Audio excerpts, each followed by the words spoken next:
All right, so to use the strip cutter, remember you need to be wearing your sterile gloves.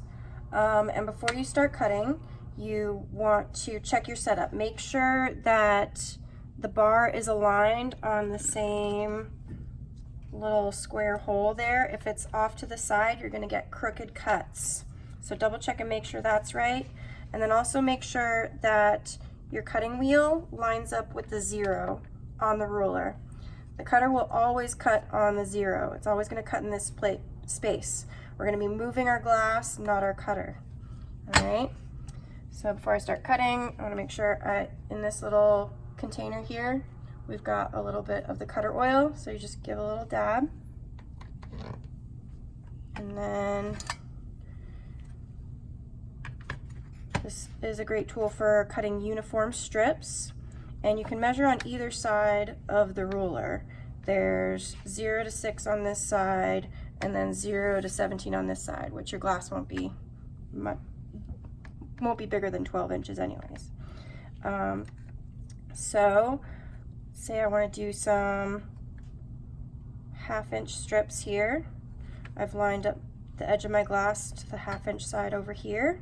The 0's right there. That's where my cutter is going to cut. All right, I'm going to line it up here. It shouldn't go over the ruler at all. I'm just going to press, and I want to hear my scoring sound.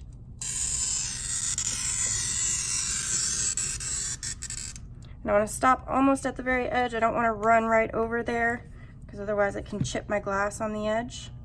All right, if I'm trying to make strips out of this whole thing all 1/4 inch, I can just move it over to where my line is 1/4 inch again.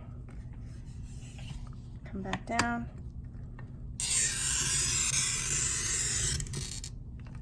All right, I could do my whole piece of glass, or maybe I just only need these 2. And then I can do different size strips in the same go. Get all your stuff done at once.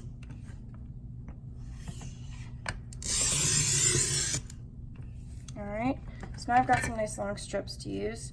Now, tricks to cutting these longer strips. When they're small, they're not too hard to break out, but when they're long like this, the length of the glass can actually cause strain, and you'll see sometimes we get flares that will pop off here, and you'll get half your strip only. So I always recommend breaking in the middle. So I've got my running pliers with my screw up.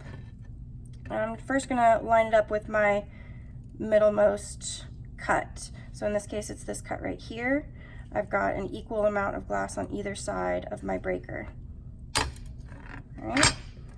And now I do the same thing. I have 4 strips, so I'm just gonna find my closest middle is right there.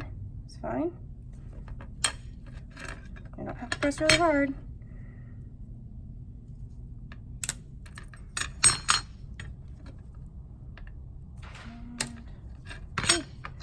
And, there you go. You've got your strips. Good job.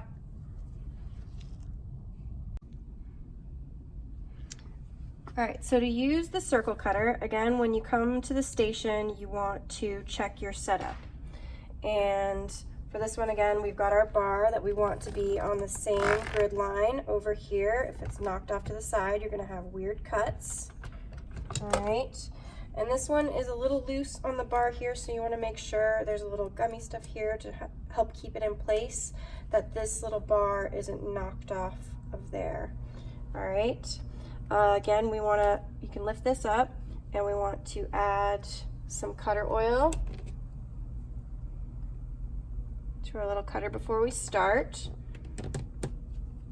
All right, and again, check your setup of this piece right here, because sometimes it can be loose if somebody's turned it in the wrong direction. And if it's loose like this, you have no control. So you just need to turn those in different directions, hold this steady, and turn that one clockwise, and it should be tight, and you'll have control there. So depending on what circle size you want to cut, you might know that your mold shape is 8 inches, and you want to make an 8-inch circle. This ruler is measuring your diameter of your circle. It doesn't look like it, but it's a half measure because it's going to do a full rotation, right, to make a full 8-inch circle. If you just want as big a circle as your piece of glass, and I don't know exactly how big this glass is, so I'm going to line it up.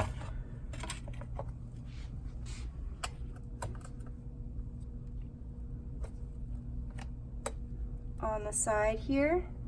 So I check to make sure that my cutter is making contact with the glass and that there's actually a little bit of room there. So I know it lines up on this side. I'm going to rotate it. I'm always rotating clockwise to make sure I don't unscrew this. Over here, I see my cutter. There's a lot more glass space on this side, so I can move that down.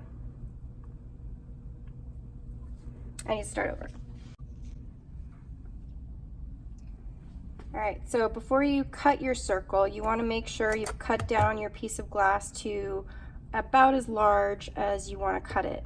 So I've got an 11 by 11 square here, and that means I can make a circle that's a little bit under that because we need to make sure we're scoring on the glass.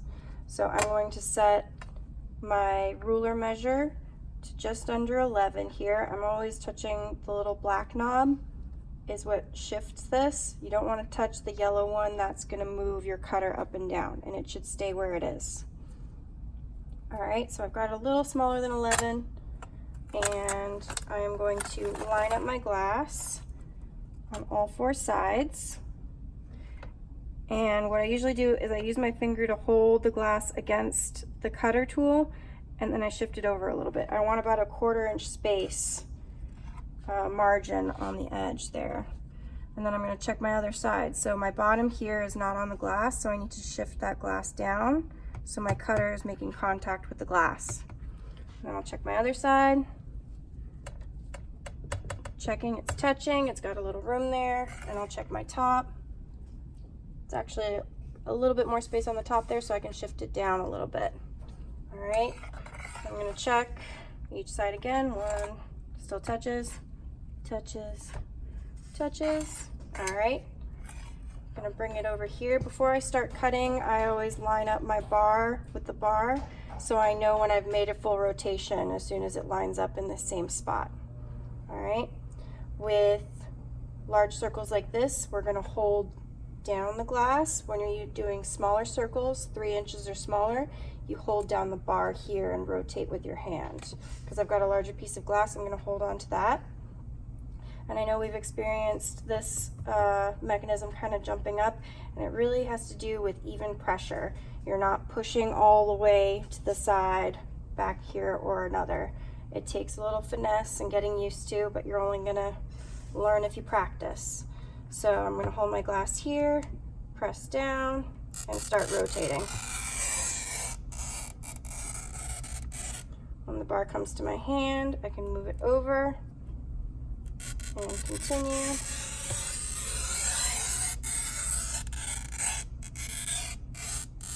And then once I've come through this other side, I know I've finished my circle.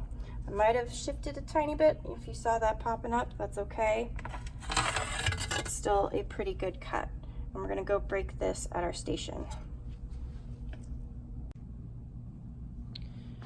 Now when you go to break out your circle, there are a couple different ways you can do it. Because I'm using a piece of clear glass here, I've just drawn with my Sharpie where my score line already is that we made at the circle cutter. And sometimes with these larger circles, I will have success turning my glass over. Now my scored side is hitting the table, and then pressing along that score line will actually flex it open, and sometimes I can get just the whole thing to come out in just 2 pieces. If you're making smaller circles, you definitely want to just go ahead and use your breakers. I enjoy going straight to my circle with my breakers. I don't need to line it up perfectly like we normally do with straight lines. I'm just getting it as best as I can in line. And I'm making sure that I have a good amount of glass in my breakers here, right? So there's space for it to flex open. And that does pretty well to get all my pieces off. And I can go to the next one. Whoops, that did very well. So that's pretty clean, right?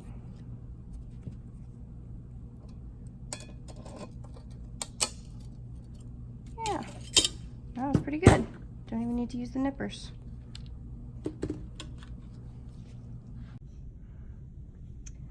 All right, real quick, here is a bonus technique for when you want to make lots of dots. Sometimes we need lots of little dots that we want to full fuse or lacy contour to add to our pieces, and that can require making lots of little tiny pieces of glass. So if you know that you need a ton of black dots, maybe you're making a bunch of eyes or ladybug dots, and you want to make lots of dots really fast, you can use your strip cutter, get your piece of glass. I'm gonna do some 1/2-inch strips on this side.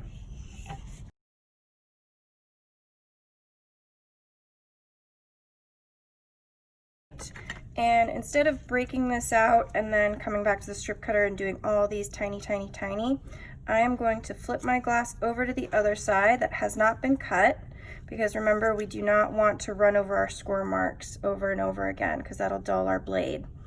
So I'm going to turn it over to the unscored side, and I've switched it around 90 degrees. And then I'll make 1/2-inch strips going this way.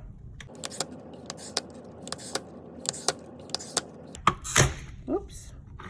Sometimes it'll come apart, that's all right.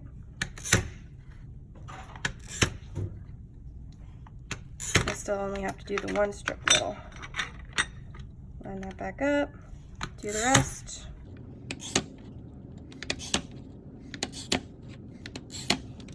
So now I've actually got little squares ready. So I'm going to use my running pliers, and I will break them over here.